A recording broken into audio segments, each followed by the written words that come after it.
Now we'll hear from John Shoptaw.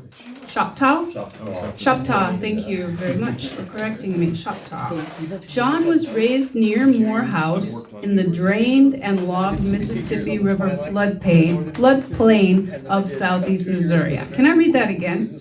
John was raised near Morehouse in the drained and logged Mississippi River floodplain of southeast Missouri. Much of his poetry reflects upon the natural and cultural landscapes of that region, where some of his family still lives. He teaches at the University of California, Berkeley, which was my dream school, by the way. So. I went to Saluki, so that's all right. John wrote a libretto on the assassination of President Lincoln for composer Eric Sawyer's opera, Our American Cousin. His book, Times Beach, won the Notre Dame Review Book Prize and the Northern California Book Award in Poetry. His new poetry collection, Near Earth Object, was published in 2024. His presentation today will feature Blues Haiku, which first appeared in the New Yorker, and Wahite. Yeah, I'll talk about that strange name, yeah. Originally published in Common Knowledge. Please welcome John Shoptaw.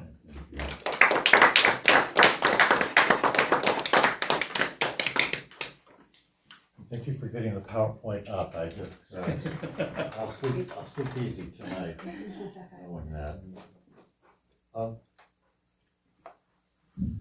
let me adjust this so I can, you can hear me and I can see my book. And yeah, I've got my arrows. The introduction I wrote is, I think, somewhere on United Airlines. But I have the, a few, you understand. My suitcase is in St. Louis, if you're curious, like when I was missing.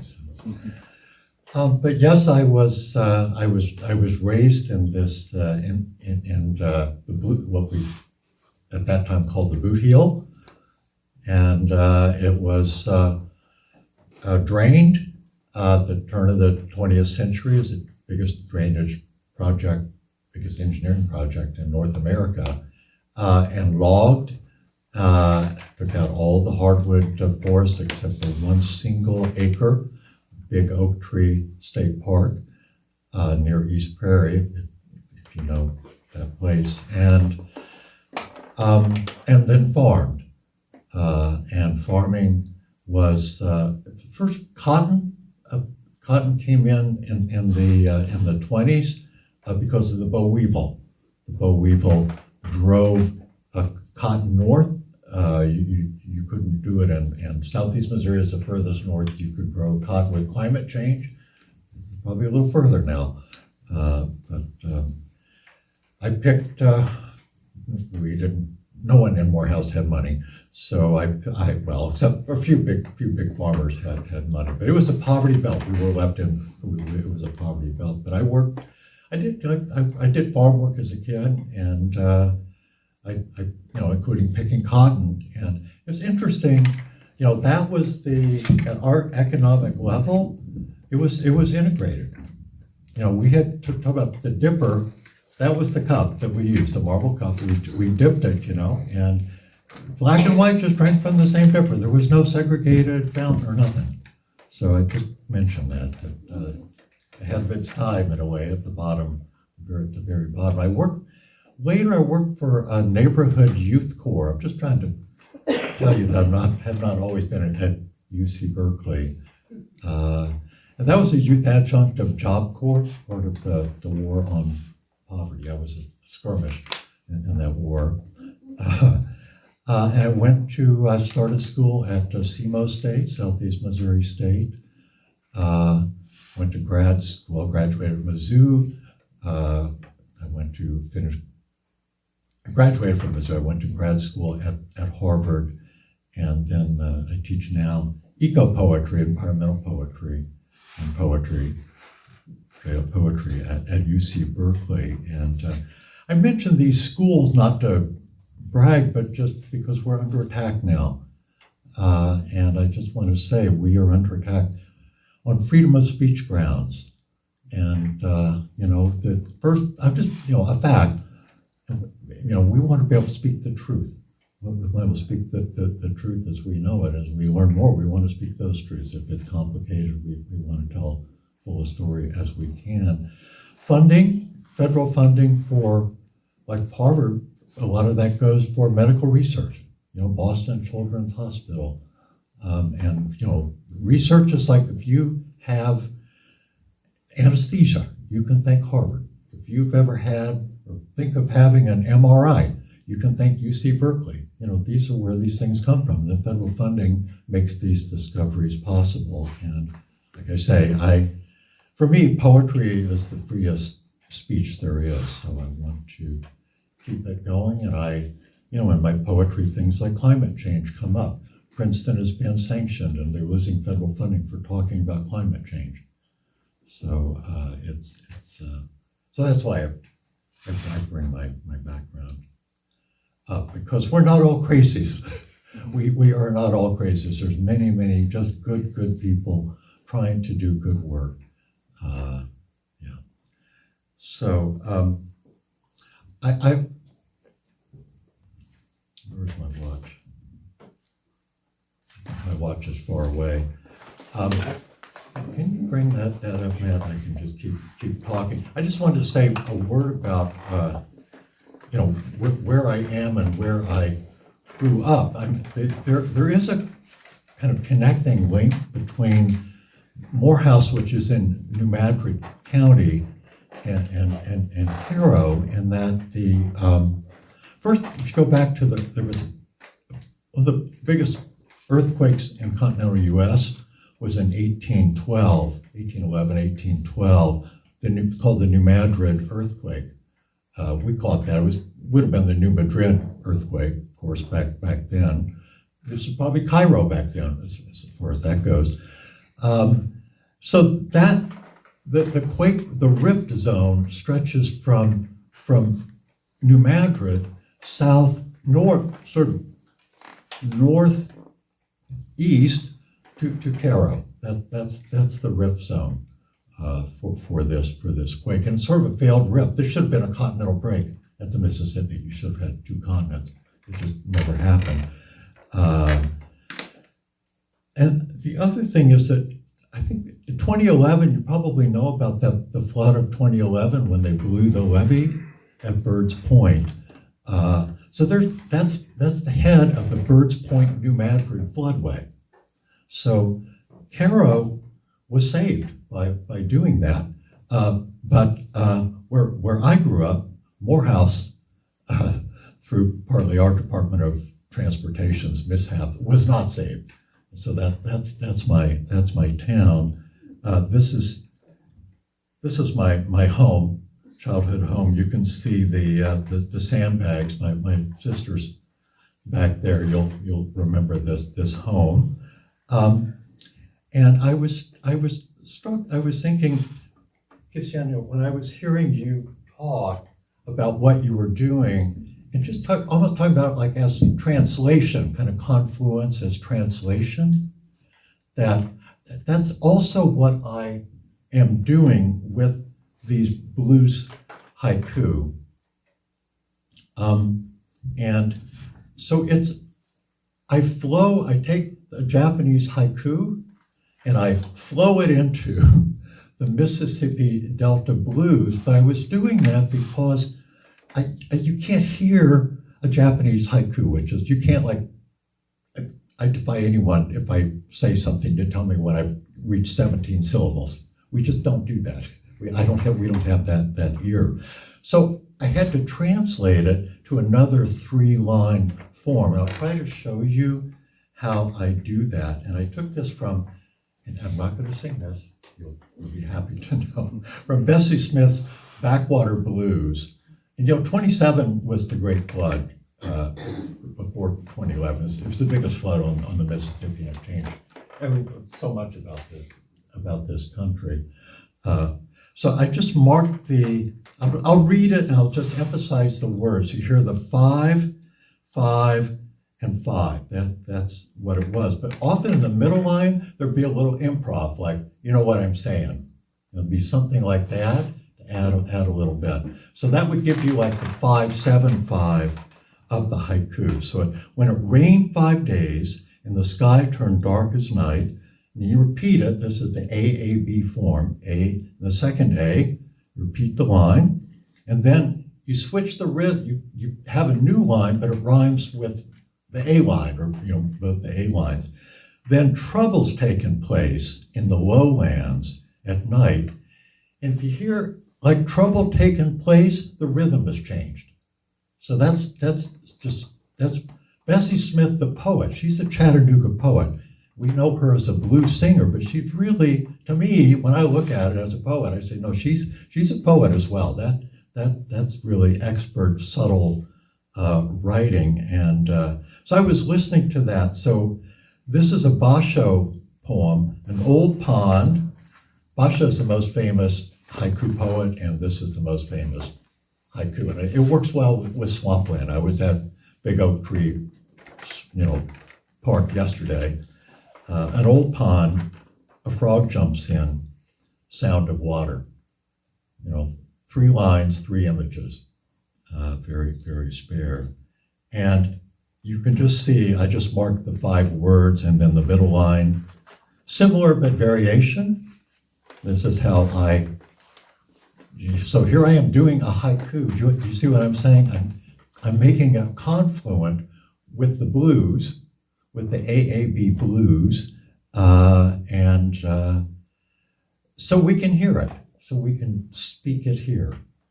And sure, its appropriation is Confluences translation, but that's America, and you need to be attending to what you're doing. It's the thing. You want to know what you're doing and what you're not doing. If you're just Johnny Rivers and you're singing Chuck Berry, that's the problem. It's just, So here I am. I will read some of these blues haiku. I want to blur from a tupelo stump, like a crawfish in an endangered swamp. A purple blur from a tupelo stump. Then that crawfish pinching moss off a cypress knee, so standoffish. Ground fog swirling, smelling fresh as death when the wind disturbs it. Ground fog swelling, ammonia smell, fresh as death. Somebody mopping the kitchen or baking meth. I wrote this after an unexpected roadkill that I saw coming back from California after a number of years. What moving violation, unpaid citation, peccadillo, drove you, bandito, from what Amarillo?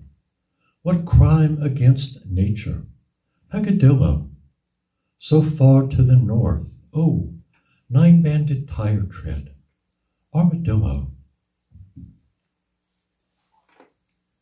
This one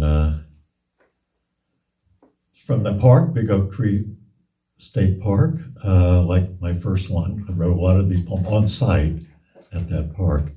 The pileated drummers, that's the woodpecker, the woody woodpecker, that's the pileated woodpecker. The pileated drummers walk.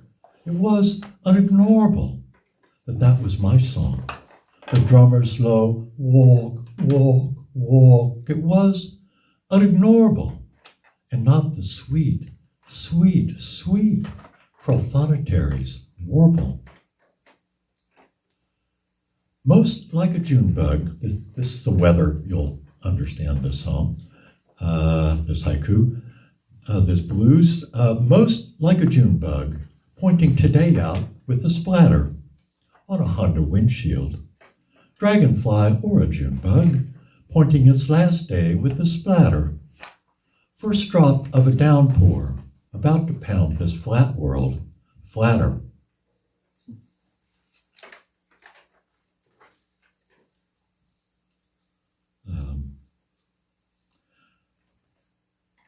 I was thinking about the Kumbh Mela, the festival in India around the Ganges River, the largest human gathering in history at the Kumbh Mela festivals. I might just walk barefoot down to that moody Mississippi, like a sadhu to the Ganges. I might work my feet into the mud of that mighty Mississippi, in the name of no power in the mud, but the muddy Mississippis. I wrote this after the BP oil explosion in the Gulf of Mexico. The towpath to the deep south, it don't feel too well, and it makes me woozy. Towpath to the river mouth, no, it don't feel too well. Laid up with a laughing gull and a brown pelican shell. This is the Indian mound in the Bootheel called Towasagi. The mounds of Towasagi shadowed in the pounding sun. I found the replicas in the soggy clouds, towing shadows in the pounding sun. And in the anthill complex, on the mound I sat cross-legged on. Upon a mounded sandboil stared the witness tree, since before the quake. On a sandboil glared the red oak hanging tree, till a mercy bolt cut it down out of its misery.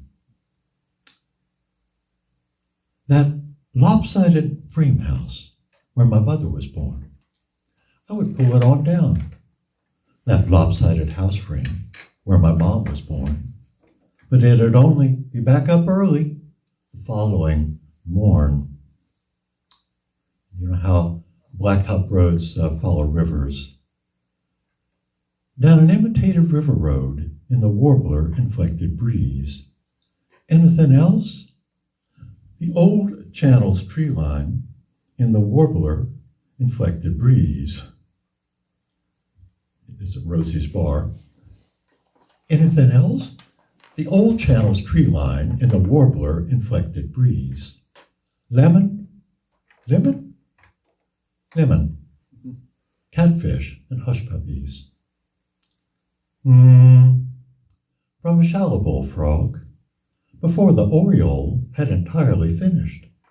Then, from a deeper bullfrog, as if for the oriole, or the frogs in the shallows, began the night's tutorial.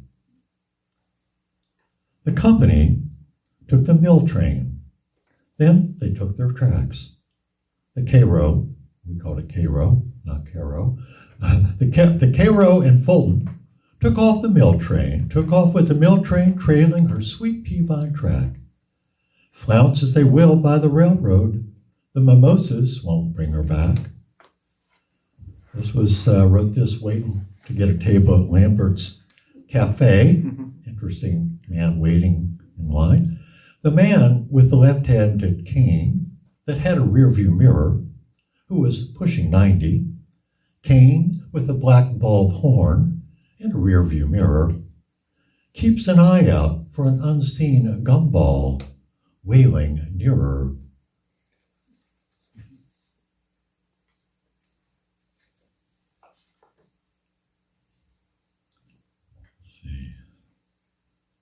From this scenic outlook, you can see the limestone bluff. And across the river, from this Trail of Tears outlook, the buzzard's limestone bluff. Draft mule for dinner. The Cherokee had seen enough. And when I was sitting down on a Towasagi mound, I learned that ants were not the only insects thriving there. This pink nail polish will drown the chigger in the itch, or petroleum jelly. A little polish on the privates will drown the chigger in the itch. Traveling bug or bug bite, I don't care which is which. This too shall pass. This is after 2011. This too shall pass out by the city limit sign, with a cross glued to it. Post deep in backwater, out by the city limit sign. Don't know who put it there, or what all this might mean. Back to Towasagi and the overflows. Bobcats, swamp rabbits, high on Towasagi ground. No sign of Noah. Deer, coyote, high-ribbed on the foggy ground. Gaze as another crawfish heaps another Ararat mound. You know crawfish chimneys? Something you may know about. Here they are. So this kind of poetry I'm thinking about is, a name for it is poetry of place. You could also think of it as environmental poetry, but it has to do with the way that your own environment, your own landscape makes you who you are, and how your life was just changed by how the landscape was changed, and how, I would say often, economic violence, part and parcel of that is environmental violence. There's often something done to the environment that leads to poverty. So this poem is called Wahite, and I will get to the title. It's going to be explained at the end, but when I talk about a road sign, the road sign's gone now, but it will explain, because this is it's not a word. This first poem, so Wahite is a drainage ditch. It's one of those drainage ditches where, as a teenager, I was baptized into the Missionary Baptist Church, Independent Missionary Baptist Church, my girlfriend's church, and I was that much in love. I call her in my poem Sherry K, because her mom was Cherokee, so she was a big part of her really was Cherokee. If you saw her, you would understand that.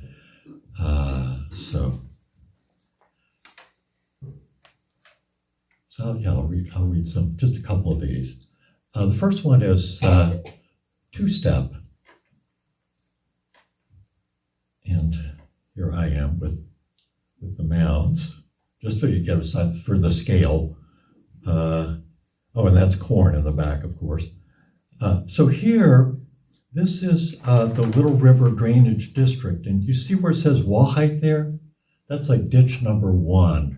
So there are like 5 or 6 of these going through the Bootheel. They go all the way down. They're like 100 miles each, just straight. And it straightens out the Castor River. Castor River goes into this. You see Little River, that's the old name for Morehouse, and then Delmo below, which I'll get to. Okay.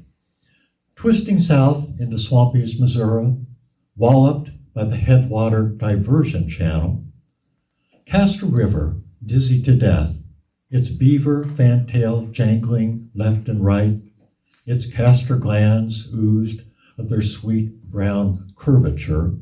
Castor means beaver, by the way, is born again as Wahite, a 100-mile floodway ruled parallel to the Stoddard County line.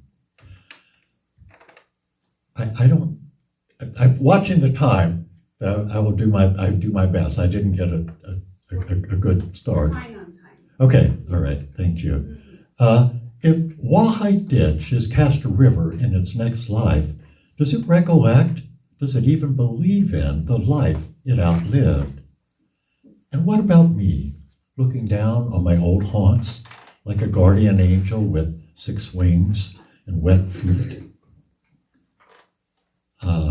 Do I believe in John, the teen picking his way down Wahite's rocky bank?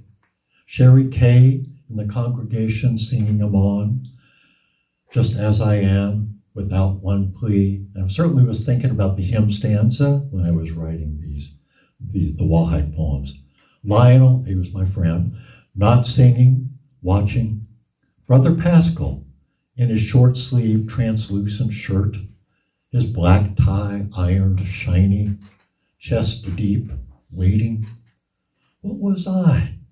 What was John thinking?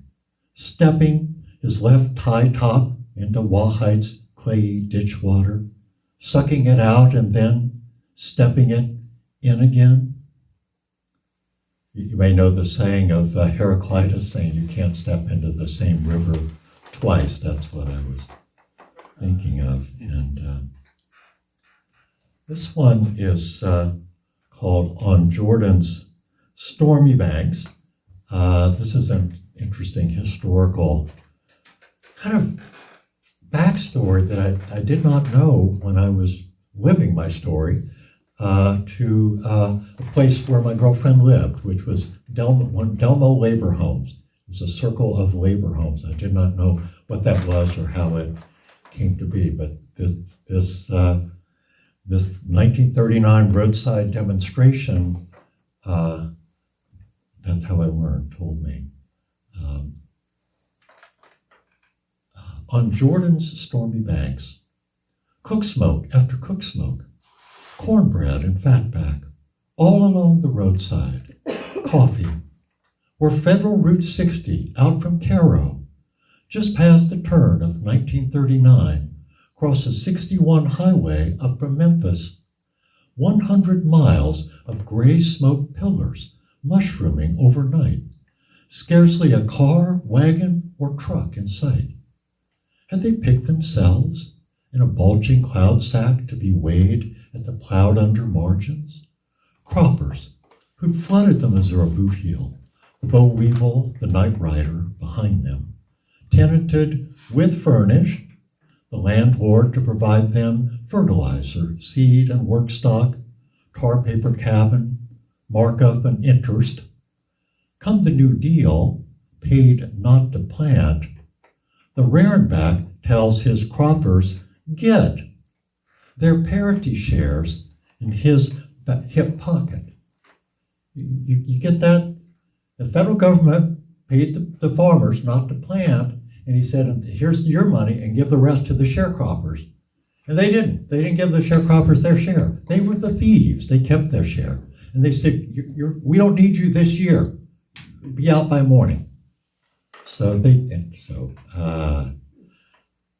households, let's see, croppers, with furnished, where am I? But they convert that eviction into an exodus. How they did that.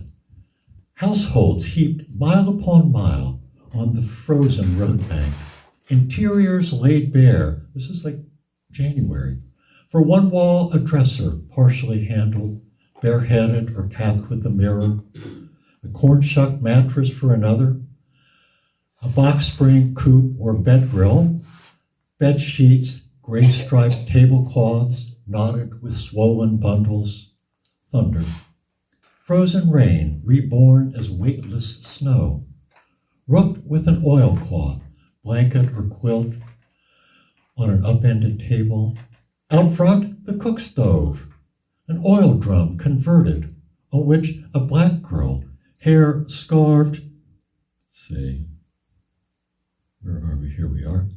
Nope, here we are. Sorry. Hair scarved, follows or traces a design with her finger. One stout white toddler, bare-legged in January, picks me out from the lingering onlookers at Arthur Rothstein's photographs. These are WPA photographs. So does the black girl's older brother. What can we do for you? 3 black croppers in overalls and fedoras engage me directly through their picture. But a young white couple, braced for their day, can't afford me much attention. It's important to know that these croppers are integrated. These are black and white croppers, both demonstrating out there. The cropper who showed them how to sit right tight was long in coming. Of 1936, oven dry dark, Mr. Drinkwater's plantation. Brother Whitfield, parched, plows on, from cane to cane. dayside to night blind, crossing his half-tone mule. Come on, boy, to that unpicked cotton bush, that's a quote, imagined by me, moonbone white. From out the dark, his boy's far voice, all imagined. No bread, no ham hock, no milk, no molasses neither. Whitfield pounds his knees into the furrow, pulls up fist full of dust. Moonlight ignites the cotton bush. All my life I go by your book, the Lord to reward his servants. The good bush blazes back. I give you crops to fill your barns, but you let somebody lock them away, give you the bone without the wish. Brother Whitfield dusts off his soul, comes to his feet a Southern tenant farmer's union man. And this is a quote from a newspaper I found of Owen Whitfield. And Moses gets them to the Red Sea, and they make camp there. But here come old boss pharaohs riding bosses in their chariots. He's translating. You hear how he's translating that. It's history repeating itself in 1939. That's a quote. Not to be lynched, Brother Whitfield waits out of harm's way while croppers sing. On Jordan's stormy banks I stand and cast a wishful eye. Jesus is my captain, I shall not be moved. Plagued with exploding light bulbs, the landlords await the Red Cross, who tells them they'll send no aid that might muddy the waters of the Missouri state, suffering from this self-imposed health menace, this unprecedented traffic hazard. Too late. The Post is dispatched. The Herald, these are newspapers, sounds the march of time. Two-reeled tramps into movie houses. Eleanor Roosevelt writes them into her column. Franklin sees it wasn't good. Lets there be 10 Delmo labor villages. Homes turned into segregated circles, water running hot and cold, electrical shower, storage, and garden. Whatever it was, they missed. Poverty grinding between gears like a newfangled tractor, as promised. One more poem, and I will say, Sandy picked cotton like I did. This is day labor after sharecropping. Day labor, and you get on a truck for that day, and you work that day. So this is it may not be here. I will just read you my resurrection. Well, maybe I should. We're 5 minutes late. Maybe I was. We're not. No, Or is it 5? I have 5 after 4. I'd love to read this poem, but you tell me. I have to give you a 5-minute notice at 4:18, so we're fine. Oh, really? Yes. Oh, I thought you said 4. Oh, good. Okay. All right. Well, that shows what I know. Okay, so this is my resurrection poem, and it's in memory of my friend's father, who could not be here today. My friend Lionel, or Lionel, as he called it. This is Douglas Lionel Sr., big Lionel. He was known, even though his son outgrew him by many inches. Okay, this is my resurrection poem. It's called Twice. Actually, I'm going to go back right before I read that and read what I thought I didn't have time to read, which is my baptism poem, because that's fair, one should hear. And it has, a certain amount of sexual referencing going on, but you understand what a full immersion is. Okay. Castor glands, castor glands, that's the musk, that. Okay, castor glands. Brother Pascal, feet planted in Wahite, where bright angel feet have trod, with the authority given to him by Delmo Baptist Church, by Jesus Christ. Tilting John back with one hand, under his backbone into the water, pinching the other over his mouth and nose, John musing on Sherry Kay's Pudenda. How else to explain what I see next? Watches as a veering brown current, sleek and nippy as any from Castor River, firms and fattens into a yearling beaver. Let's go back to the water.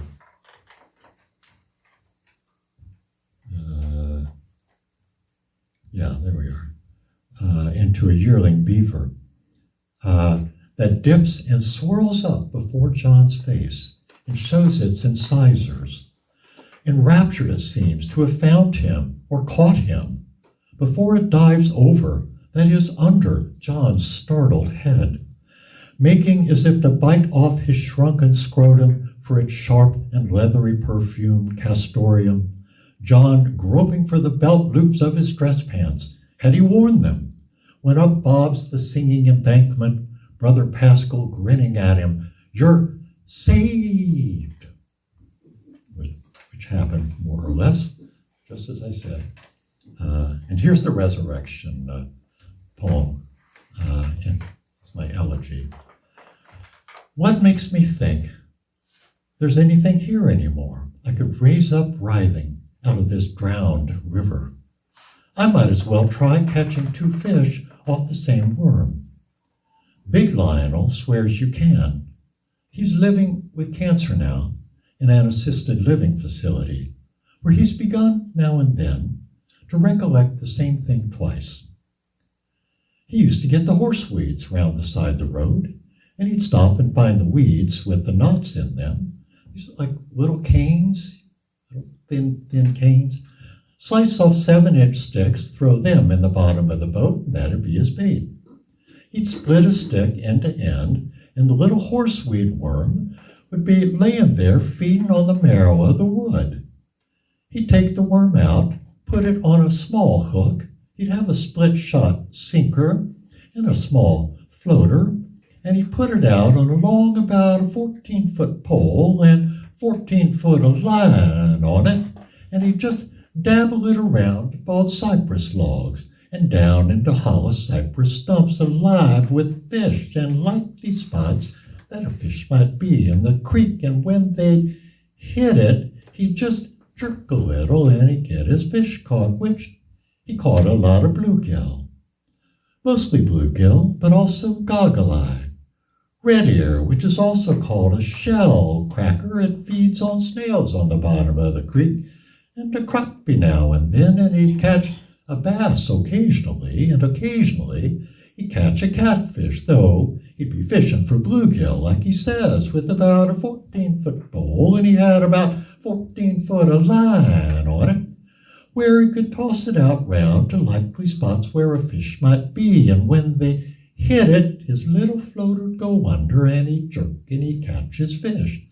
Now, a cricket is soft, and by the time a fish catches that, he actually grabs it in his mouth and he tears it up. But a horseweed is tough, and he stays on. And you can catch half a dozen fish sometime, and the fish would still be hidden at this brown and yellow skin hanging on the hook, which he caught a lot of bluegill. And in the name of Castor River, Little River Drainage District, Wahite Drainage Ditch, and in the name block lettered on the long gone railroad sign, W.A. Haight. The last name was Haight, the first initials of the name was W.A. That became wide. Someone found that out, and I don't think it was Google. You can't Google that unless this comes up. I put out this poem on about a 4 to 5 foot line, and in the name of John, I dabble it about bald cypress stumps and likely spots, and I keep my keyboard running and my eye upon the floater. Thank you very much.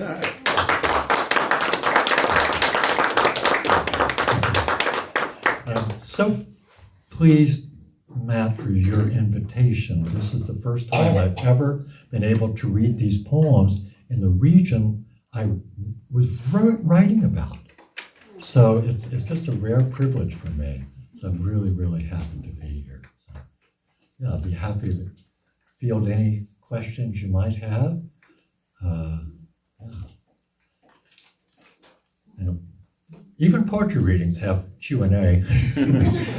Yeah. Oh, just a comment. Thanks for making the connection between the Southern Tenant Farmers Union and your poem on Jordan's stormy banks. Oh, good, yes. Yeah, and I like the way that you talked about the work being integrated, because one thing that was really significant with the Southern Tenant Farmers Union was a very integrated union.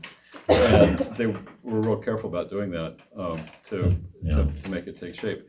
And they also gave positions of leadership to women. So it was really ahead of its time for the 1930s. It was amazing. There was a place in Missouri, a little town, doesn't exist anymore.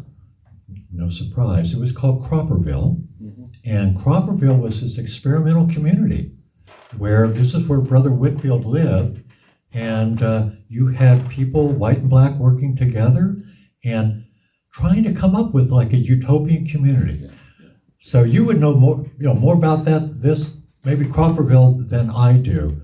But what do you know about Cropperville? Pretty much what you said. Oh, okay, all right. Yeah, I would like to know more. On my, I've looked up. There's an Owen Whitfield Foundation, but it seems to be coming out of a high school, and they don't seem to have recovered that much knowledge. So I'm, for my audience, my world, this is news. Yeah.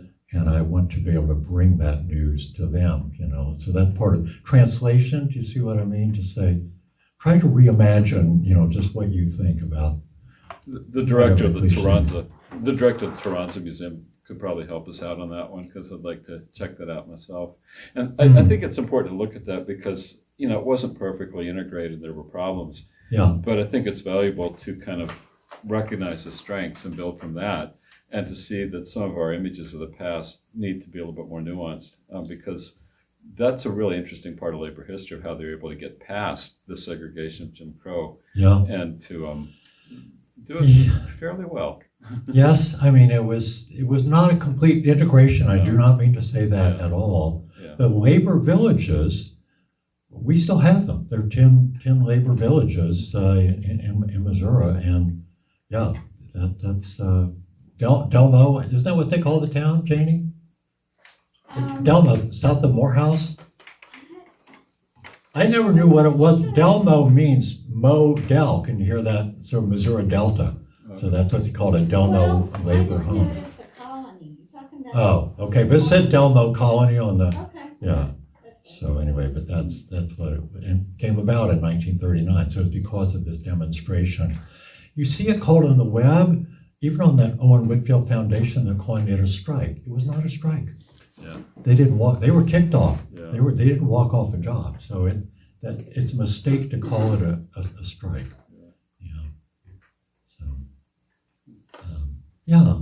So Fascinated by the history of those WPA pictures and things like that. And can you tell your interest, and you seem to be like spending time with them and imagining dialogues? Can you talk more about that?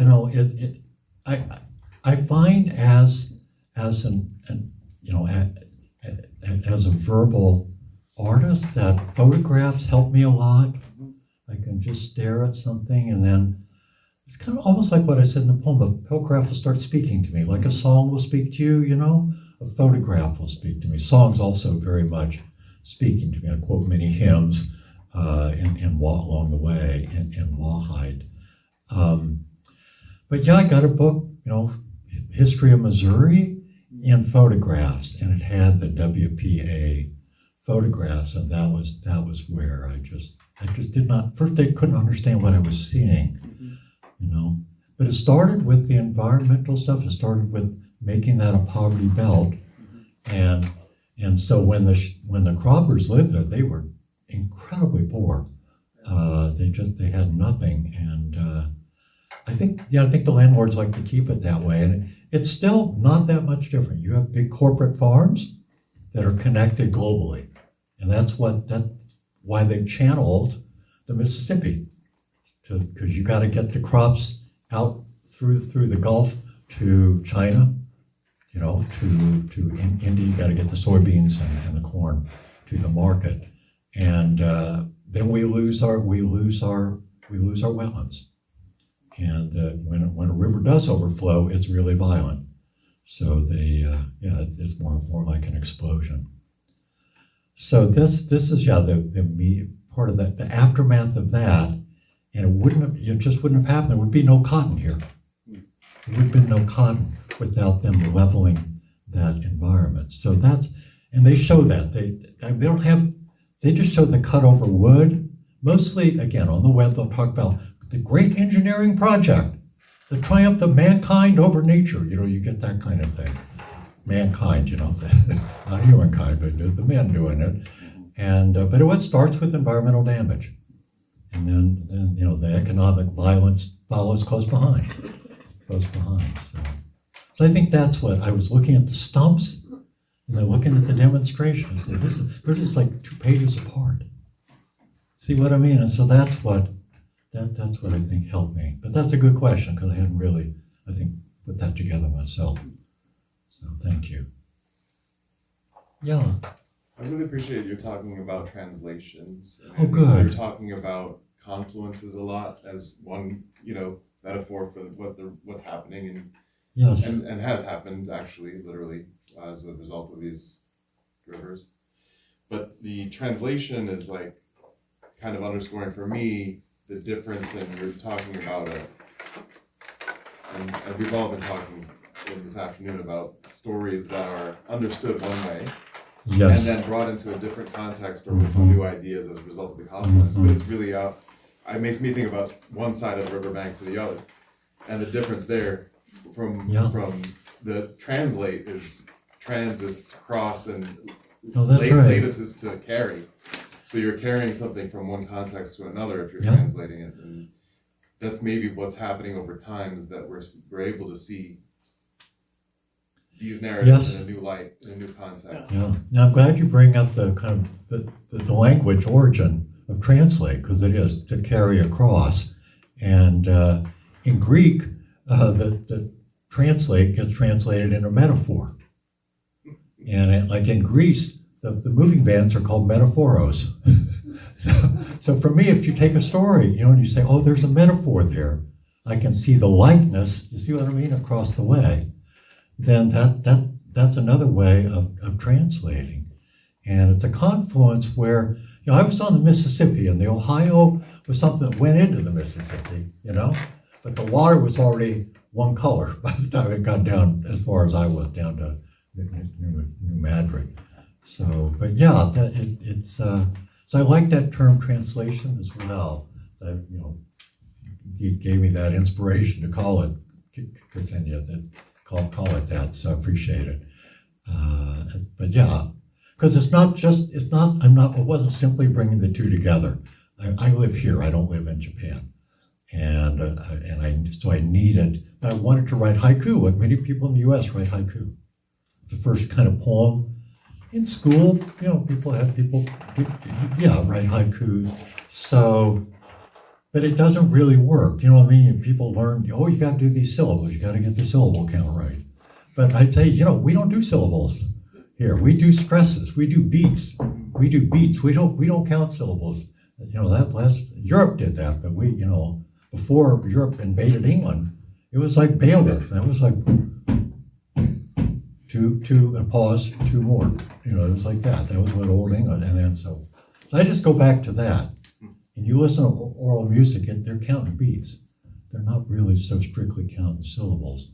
I mean, Bessie Smith, when she wants to, she just nails the 10, 10, 10. You know, she'll get the 5 times 2 equals 10.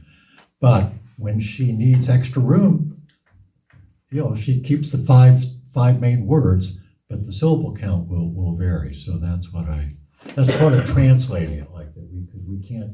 We don't do syllables. We don't do syllables. That's not a musical measure for us. So yeah. Just piggybacking off of what you said, there's a counter-dance caller, Roger Dibble. Huh. And when I first heard him call, Yeah. like this was 20 years ago, and he was probably like a 70-year-old white man. Yeah, well, yeah. And when I first heard him call, Yeah. I was like, why is this man doing spoken word? I mean, that's how his Is that call- right? Yes. That is how his call, and it made me, like when we were reading with Bessie Smith, Yes. You can keep it. just the way that it came, I was like, and this was before I understood the role of black callers in Mhm. contra dance, and I could so easily, later I was like, oh, I can see that thread now. Yeah, no, that's interesting. I think like in dialect, I think I was there's a difference between like South Central Midlands and Southern Midlands. And I think it was the town of Porchville was the breaking point, sort of the dialectal line. It was like a color line. It was like a color line, because when I was in school, another thing I did in work was I worked for Head Start. I was like a student teacher one of the first, I think maybe the first couple of years of Head Start, and I worked with a friend of mine, black student, only black student, other black student in my racist town, where earlier, a black could not appear in our town after dark. I mean, it was a serious, scary town, before my day. But I was told once in class, I said something, well, the Klan, they're bad news. And someone told me after class, they said, John, don't talk that way about the Klan in school. So that was like, a little shivers, quiet shivers. Now, anyway, so me and Larry, we went down south, we were listening to Mustang Sally, the song we both like, we both would sing along. And I thought, he's probably understanding that in a different way than I did. Like, one point that song says signifying. And I realized later, that was a word, like white people didn't say signifying. Do you see what I mean? That was had a different meaning. So that he would have known. But when we got to Porterfield, we were just picking up supplies for Head Start. People were looking at us like, what's a white boy walking with a black boy? What's that about? And I realized the first time, not that I realized he was black, but he was Larry for me. But I realized I was white. Yeah. See what I mean? I wasn't just human. I was like regular. It's like they're people and then they're colored people, right? No, they're white people and they're different. Yeah. So that's when I realized that I was a white person, a white boy. And so that was a good learning lesson for me when I crossed the dialect line. So yeah, that's a long way of talking about what the color. But you understand what I'm saying? Black, white dance color. It's that color line and the dialect line. So yeah. I'm wondering if you've ever encountered the idea of ethnopoetics. Like ethnopoetics is the idea of poetry of everyday life. So would you, I'll do this sometimes in finding a recording, that sometimes the way they give a story or description of something, that it just works very well as kind of a natural found poetry. Oh yes. And I was noticing that you kind of go into something very close to ethnopoetics and resurrection. And I was wondering if you're kind of doing that consciously or That something. rhythmic if pulse that's picking up. that was going on with 14. Yeah. Yeah. No, Yeah. that was picked very up on that too? Sandberg-esque. When you started doing that, I started Oh really? getting Oh, that that's same sort of interesting. feel as many of the Sandberg. Yeah. And I thought that was your most effective presentation too, by the way. Well, I was worried about overplaying things, but I wrote it that way, and I like the baptism poem. I have a much more stirring rendition of that poem, and a few others that you didn't hear. But yeah, I knew some of the people behind. Pierre Joris and some people behind like this magazine, Ethnopoetics. So I, just back in my days on the East Coast, I ran across him like in New York, and I think he was at Albany. But no, that was Rothenberg, I think, Jerome Rothenberg, and some other people were part of that movement. Yeah. I think it primarily with Dennis Tedlock and Del Himes, but they're using it for analysis rather than performance. But I like the way you use it in performance. Yeah. Well, that's. I'm not a musician. I'm not singing, but I'm doing poetry. But it's Don this morning brought up Langston Hughes, and Langston Hughes was like a great inspiration for me. you know, and I just listened to what he was doing and how he would syncopate songs. So yeah, I learned as much from Langston Hughes as anyone. So yeah, I think that was another way that a bridge for me.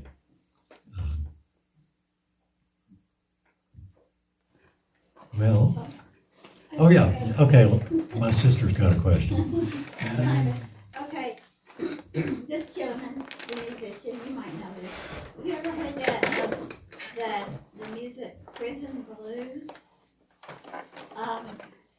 It's actual prisoners in a prison, and they had a band. And I was trying to find it on my phone, but I can find it. The music that they did, the cadence that they had when they had the sledgehammers working on the railroad and like straightening the railroad or whatever. Yeah. You know that cadence is that they had. Do you know? Are you familiar with that, John? Well, you know I that. wonder if that was like anything. Yeah. You know, there's certain distance, like down a line. I could walk a line, like trying to catch. I walk the line, you know, but a certain distance beyond that, I do get into something that could sound like appropriation. So, like, I can't do work songs or you know, something like that. But I love hearing, you know, people renditions of things that I'm not able. But poetry should be able to absorb anything. It should be able to absorb anything. I can't always perform what I do, but for me a poem is greater than any one performance, although I've never had it, like I say, a chance like this. So again, I very much appreciate you coming so much. Appreciate it. Thank you so much.